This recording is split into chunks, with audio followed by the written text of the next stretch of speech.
Comment bouger les colonnes présentes dans un dossier de l'explorateur Windows sous Windows 10. Et c'est après ça.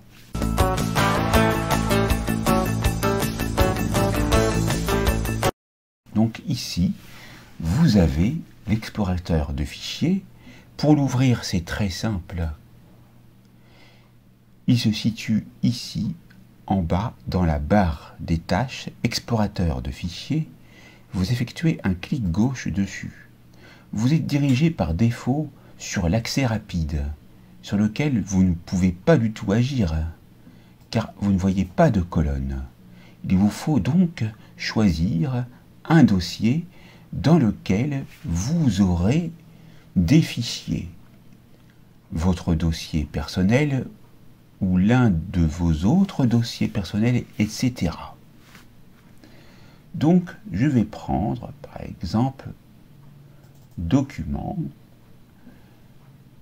Et ici, vous pouvez voir les documents PDF avec une première colonne nom, une deuxième colonne modifier le, une colonne type, une colonne taille.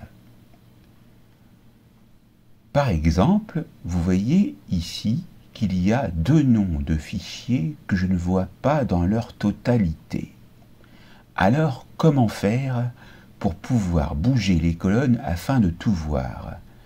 Il n'y a rien de plus simple, puisque vous allez pouvoir, donc, en vous rendant sur la petite ligne verticale située immédiatement à gauche de la deuxième colonne, donc vous allez pouvoir vous positionner avec votre souris et vous voyez que le curseur de la souris, qui était sous forme de flèche oblique par défaut, pointant en haut vers la gauche, se transforme en une double flèche. À cet endroit précis, effectuez un clic gauche de la souris que vous maintenez et vous allez aller vers la droite jusqu'à l'endroit souhaité et vous pouvez donc voir l'entièreté du nom des fichiers présents dans le dossier en question. Et vous pouvez faire de même, c'est-à-dire clic gauche maintenu lorsque vous voyez la double flèche, vous pouvez faire de même en allant sur la gauche, bien sûr. Vous voyez que ça fonctionne. Maintenant, on peut faire la même chose avec les autres colonnes. Regardez, ici, nous avons l'horodatage du fichier, c'est-à-dire la date suivie de l'heure. Là, je peux également étendre donc la colonne et vous voyez que ça fonctionne. Lorsque je lâche, eh bien, j'arrive à l'endroit souhaité. Mais vous remarquez que si je vais donc sur un fichier, sur sa ligne, je peux le déplacer. Ce n'est pas ce qu'il faut faire. Il faut donc voir la double flèche sur la ligne verticale. Restez jusqu'au bout, car je vais vous montrer quelque chose en bonus pour pouvoir bien retrouver vos fichiers.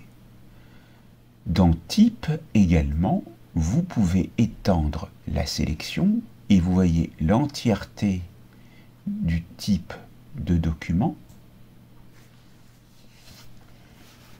Maintenant, je peux également me rendre ici. Je flouterai les informations et je vais prendre par exemple un fichier, et là je vois que j'ai la possibilité de glisser et de déplacer vers document. Donc ça c'est un petit bonus que je vous donne pour qu'on puisse voir ensuite dans document où nous étions auparavant que le fichier en question a bien été positionné, et vous pouvez aussi donc déplacer le curseur de la souris pour pouvoir agrandir la colonne. Ça, c'est très bien, et vous pouvez faire de même avec différents types de fichiers présents dans d'autres dossiers en les déposant.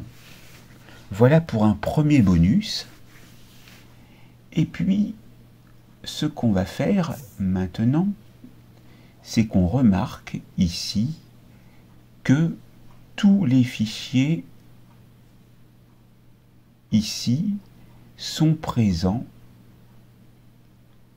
mais dans la date de la plus récente à la plus éloignée, ce qui est bien. On peut également modifier le, et on peut choisir une date ou une plage de date, par exemple, et là, le 27, il n'y a rien. Si je décoche et que je mets seulement le mois dernier, je vais voir uniquement les fichiers du mois dernier. Plus tôt dans le mois, et si je décoche le mois dernier, nous donne les premiers fichiers du mois en cours. Ce qui est donc différent de le mois dernier.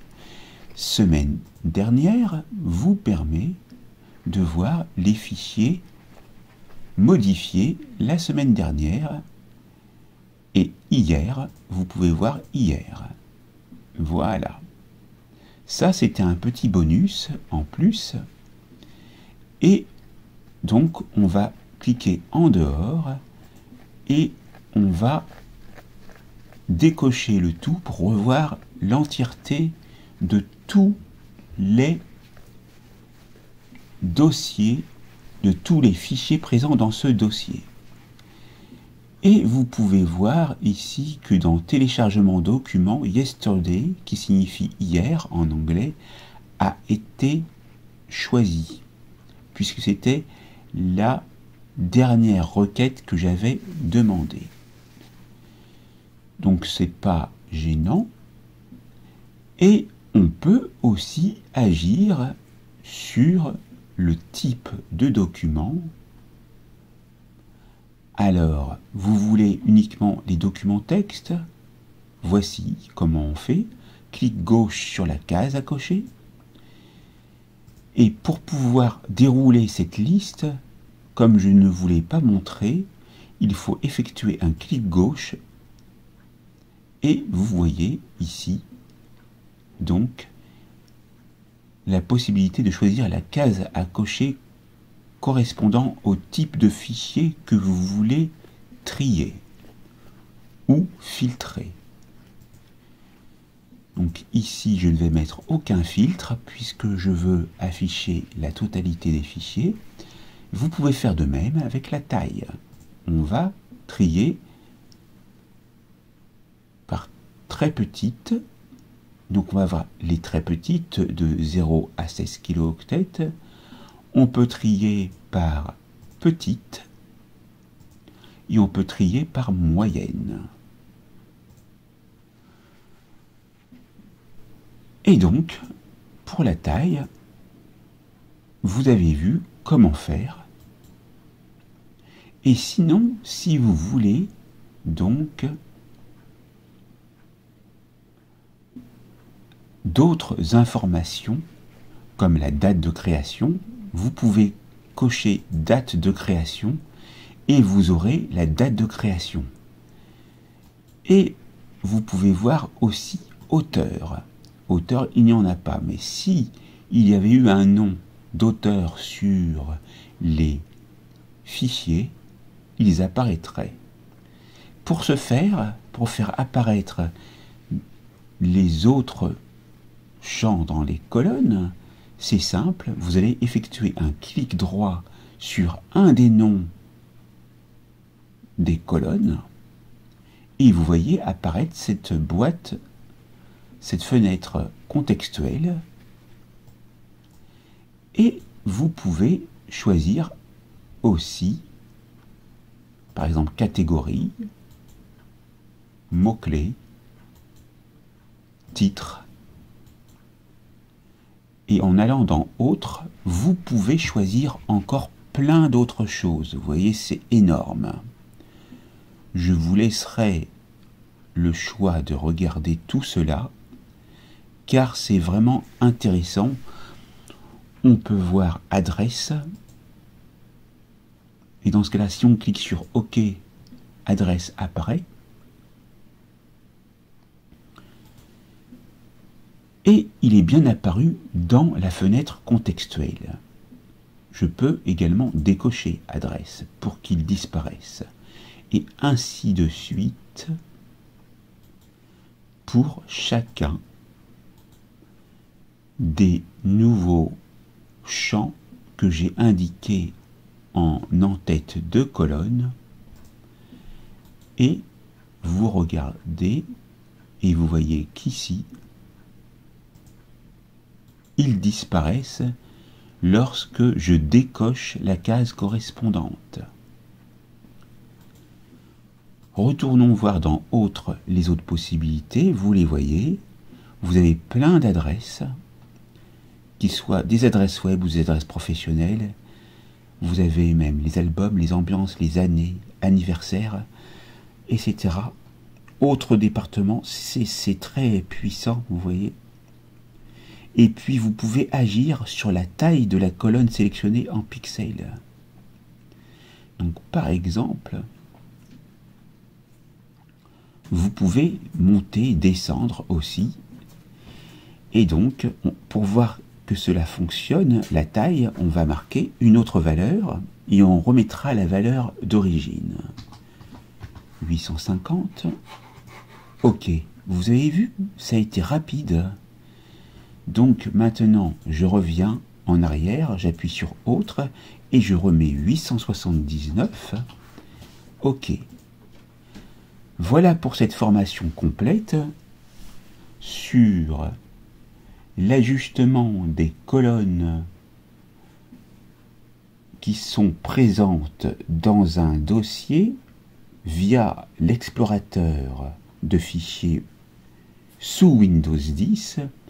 N'oubliez pas de vous abonner, de liker si ça vous a plu, et vous pouvez mettre des commentaires également pour pouvoir me poser des questions. Et je vous souhaite bon courage pour effectuer la même chose avec vos propres données. Et je vous dis donc à très vite pour une nouvelle vidéo sur ma chaîne. Merci.